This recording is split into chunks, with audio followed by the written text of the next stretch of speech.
Hello everyone, आज हम पढ़ेंगे गास का नियम, है ना। गास का नियम बोलते हैं जिसको हम गास का प्रमेय बोलते हैं। दो प्रकार से नियम पूछा जाता है, एक तो कूलॉम का नियम होता है और एक होता है गास का प्रमेय। आज हम पढ़ेंगे गास का नियम।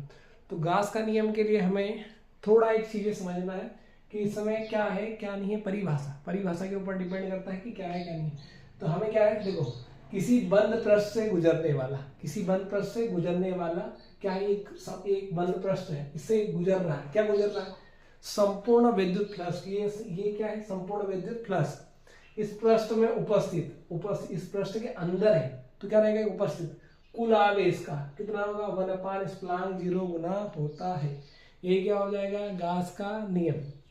ठीक है, यहीं से हम परिभाषा बना लेते। देखो, किसी बंद पृष्ठ, है ना, किसी बंद पृष्ठ गुजरने वाला संपूर्ण विद्युत प्लस उस बंद पृष्ठ में उपस्थित कुल आवेश का 1/0 गुना होता है।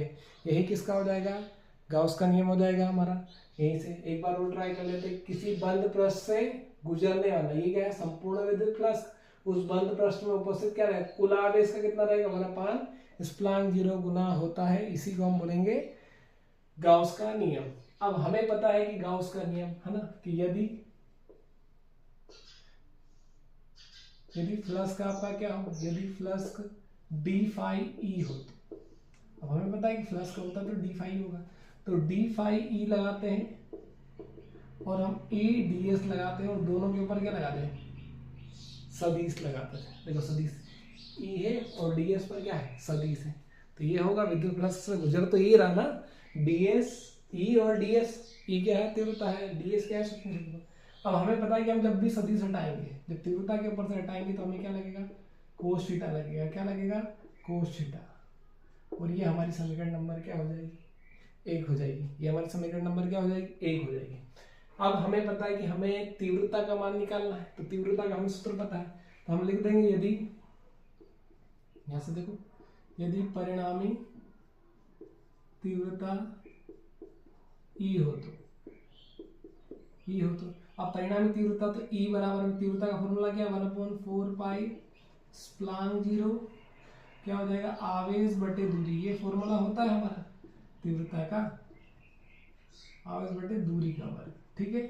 अब देखो, ई बराबर सेम ऐसा कैसे ही 1/4 पाई स्प्लांग 0 भी ऐसा कैसे ही। आवेश क्या है? पृष्ठ के अंदर कौन सा आवेश है? प्लस आवेश। तो लिख देंगे यहाँ पे प्लस क्यू आवेश, प्लस क्यू आवेश। ठीक है, प्लस लिखने की जरूरत नहीं, अगर चाहो तो लिख सकते हो, नहीं तो नहीं लिख सकते। दूरी क्या है? अब हमें पता है दूरी है ओ से पी और जो दूरी है आर। तो हम यहाँ लिख देंगे ओपी। तो ओपी का स्क्वायर हो जाएगा। ई बराबर में क्या हो जाएगा? 1/4 पाई स्प्लांग 0 के 0 और प्लस का क्यू हो जाएगा। प्लस लगाओ या मत लगाओ, दूरी क्या है? ओ से बी तक की, आर की दूरी। समीकरण नंबर 2 बन गई आपकी। कौन सी बन गई? समीकरण नंबर 2। अब हम क्या करेंगे? समीकरण जो ये 2 है, जो उसमें ई का मान है, हम समीकरण नंबर 1 में रख देंगे। समीकरण 2 में जो हमने ई का मान निकाला ना, वो समीकरण नंबर 1 में लिख देंगे। तो यहाँ पे लिख देंगे हम समीकरण 2 से ई का मान समीकरण किस में रखेंगे? 1 में रखने पर ठीक है।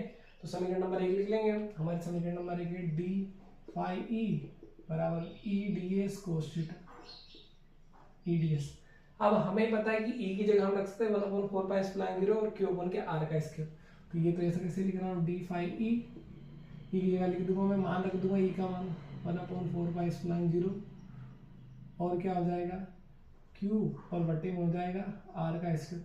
और ये वाला चल रहा है डी एस और क्या चल जाएगा? Cos theta. डी एस और कोस थीटा हो जाएगा। अब हमें एक चीज पता है, देखो, डी एस कोस थीटा, ये थीटा है और ये डी एस है और ये है क्या है? आर है, मतलब ये दूरी का वेक्टर। तो इसका पूरा मान कितना होता है? एक घन कोण होता है, उसके बराबर होता है। किसके? घन कोण के बराबर।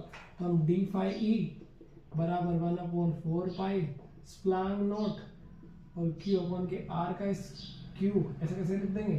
तो डी एस कोस थीटा लिख देंगे और अपन में कर दूंगा मैं आर का स्क्वायर। इसको मैंने अभी अलग कर लिया, इसके गुणे में इसको कर सकते हैं। अब हमें पता है कि डी एस कोस थीटा बराबर में क्या होता है? 1/4 पाई स्प्लांग क्यू और D S cos theta is equal to होता है डी डब्ल्यू। डी डब्ल्यू क्या है आपका घन कोण, है ना। यहाँ पे हम लिख भी देते हैं कि डी एस कोस थीटा अब उनके आर स्क्वायर बराबर में डी डब्ल्यू होता है कितना, इसका सबका मान कितना होता है घन कोण, एक घन कोण के बराबर। ये हमारे समीकरण नंबर बन गए 3। कौन से समीकरण नंबर बन गए आपकी 3। अब क्या करेंगे हम, जो समीकरण 3 है उसका हम समाकलन कर देंगे। समीकरण 3 का समाकलन करने पर करेंगे हम, समाकलन कर दो, समाकलन का चिन्ह लगा देंगे तो डी फाई बराबर 1/4 पाई स्प्लांग 0 और क्यू ऐसा कैसे, और सॉरी इसका समाकलन और ये वाला हो जाएगा डी डब्ल्यू।